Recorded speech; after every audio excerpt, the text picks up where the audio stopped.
नमस्कार दोस्तों, जय श्री राम, जय श्री राधे कृष्णा, हर हर महादेव। मित्रों, कहा गया है डकैती से बकैती सर्वथा बुरी है, बहुत बुरी है।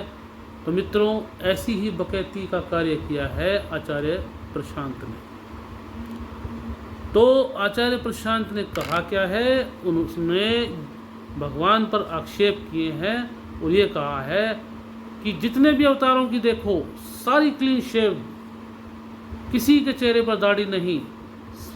वन में उनको कहाँ पर उस्तरा मिलता था, कहाँ पर शेव बनाते थे।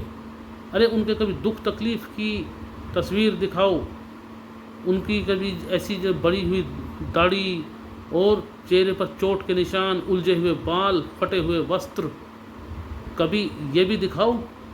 देख कबीरा रोए, उनके रोने की तस्वीर क्यों नहीं दिखाते?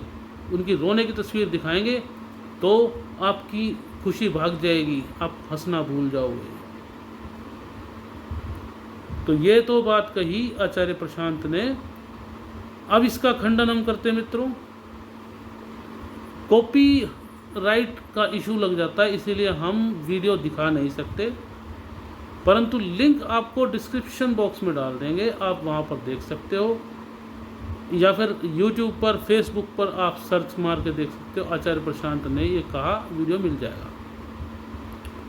अब इसका खंडन ये है आचार्य प्रशांत ने एक बात और कही कि अध्यात्म में बुद्धि का स्थान तो है नहीं, बुद्धि तो लगाएंगे नहीं।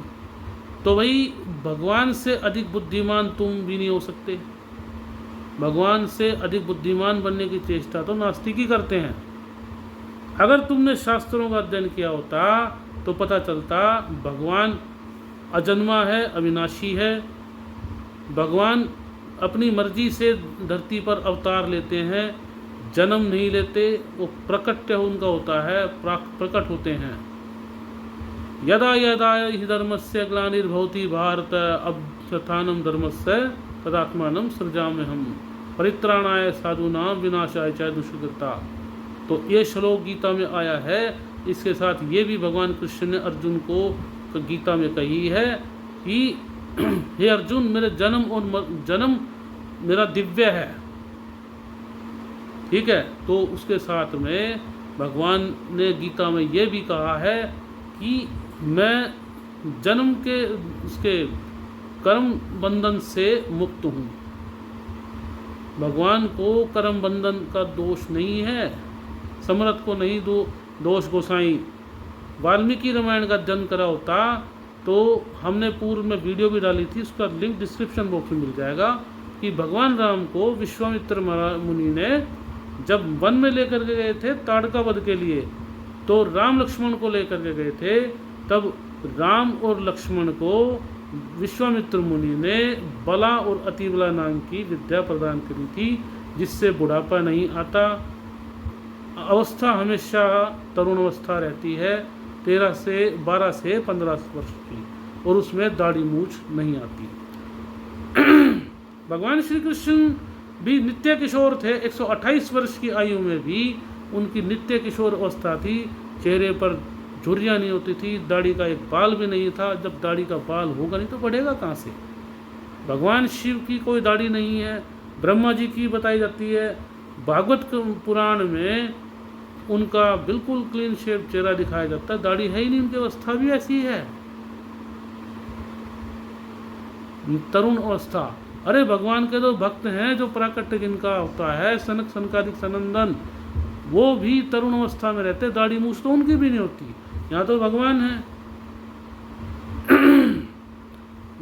जो अवस्था जो बढ़ती है, अवस्था के बढ़ने का केवल मनुष्य देह का होता है, ये अलौकिक देह का नहीं होता। भगवान की जो अवस्था, जो देह है, भगवान का शरीर अलौकिक है, नित्य है, एक जैसा ही रहता है। ठीक है जी। भगवान के बाल सफ़ेद नहीं होते कभी भी, ये शास्त्र प्रमाण है। अब रही बात बुद्धि की, अध्यात्म में बुद्धि तो होती नहीं। तो भगवान के सामने तो आरती में ही कहा गया है, मैं मूर्ख खलकामी। भगवान के सामने हम तो मूर्ख बन के ही जाते हैं, समझदार बन के नहीं। शंकराचार्य महाराज जी ने तो कहा ही था, भज गोविंदम भज गोविंदम भज गोविंदम मूढ़ मते। ठीक है, समझदारी जो है इस संसार में चलती है। संसार को रचने वाले के सामने समझदारी दिखाओगे तो कहीं के नहीं रहोगे। दूसरा के देख कबीरा रोए, दुख तकलीफ की दिखाओ। भगवान जब अपना शरीर स्वयं रचते हैं तो दुखी होने का नाटक भी करते हैं। ठीक है ना। तो भगवान क्रोध करते हैं तो क्रोध करने का नाटक भी करते हैं। भगवान दुख तकलीफ से परे हैं।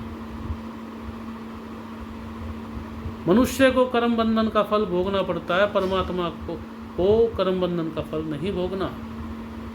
इस बात को आप नहीं समझते। कोई भी एक ऐसा उदाहरण दे दो कहीं पर कि भगवान ने शेव बनाई हो, दाढ़ी बड़ी थी, वस्त्र उनके फटे हुए थे। भगवान के तो वस्त्र भी नित्य हैं, कभी फटते नहीं हैं। वन में भगवान राम और लक्ष्मण माता सीता गए तो कहीं पर उनके कपड़े फटे हों, ये ऐसा कहीं सुना आपने? तो मित्रों, जो भी भाई मेरा वीडियो देख रहे हैं वो एक बार हमारा पूर्व वीडियो भी देख लें, लिंक डिस्क्रिप्शन में दिया हुआ है। भगवान राम को बला और अति बला नाम की विद्या प्राप्त थी, जिससे उनको बुढ़ापा नहीं आता था। और वही विद्या भगवान कृष्ण के पास थी, उनके बाल सफ़ेद नहीं होते थे। तो ये वही समझते हैं जो भक्ति में हैं। मित्रों, मैं एक निवेदन करूंगा कि हमारे परंपरागत आचार्यों की वाणी सुने। शंकराचार्य महाराज, चारों पीठों के शंकराचार्य, श्रृंगेरी पीठ के शंकराचार्य, शारदा पीठ के शंकराचार्य, पुरी पीठ के शंकराचार्य, ज्योतिष पीठ के शंकराचार्य महाराज, उनकी वाणी सुने। मलूक पीठ के महाराज हमारे रामानंदाचार्य, उनकी वाणी सुने। राघवाचार्य महाराज की कथा सुने, जो वाल्मीकि रामायण कथा, रामचरितमानस तो बहुत अच्छी करते हैं कथा, भागवत कथा करते हैं, साथ में वाल्मीकि रामायण की कथा भी बहुत अच्छी करते हैं। तो ये उनको श्रवण करें तो बुद्धि का विकास होगा, मार्ग ज्ञान की प्राप्ति होगी। पता चलेगा कि भगवान राम के और कृष्ण की दाढ़ी कभी नहीं बढ़ती। अरे भगवान राम के तो भाइयों को भी बुढ़ापा नहीं आता, उनकी व्यवस्था नहीं बढ़ती, वही अवस्था रहती है जो राम की है। भरत, लक्ष्मण और शत्रुघ्न, भगवान विष्णु ही स्वयं 4 पुत्रों के रूप में प्रकट करते हैं अपने आप को। ये वाल्मीकि रामायण का प्रमाण है। वाल्मीकि और लक्ष्मण, उसमें से शेषनाग भगवान विष्णु के ही अंशावतार हैं। और धर्ममूर्ति भरत इधर से उनके सुदर्शन चक्र के अवतार शत्रुघ्न जी माने जाते हैं। तो पूरा संपूर्ण जो शरीर भगवान विष्णु के ही अंगों से उनका अवतार होता है। उनकी भी नित्य अवस्था होती है, कभी बुढ़ापा नहीं आता।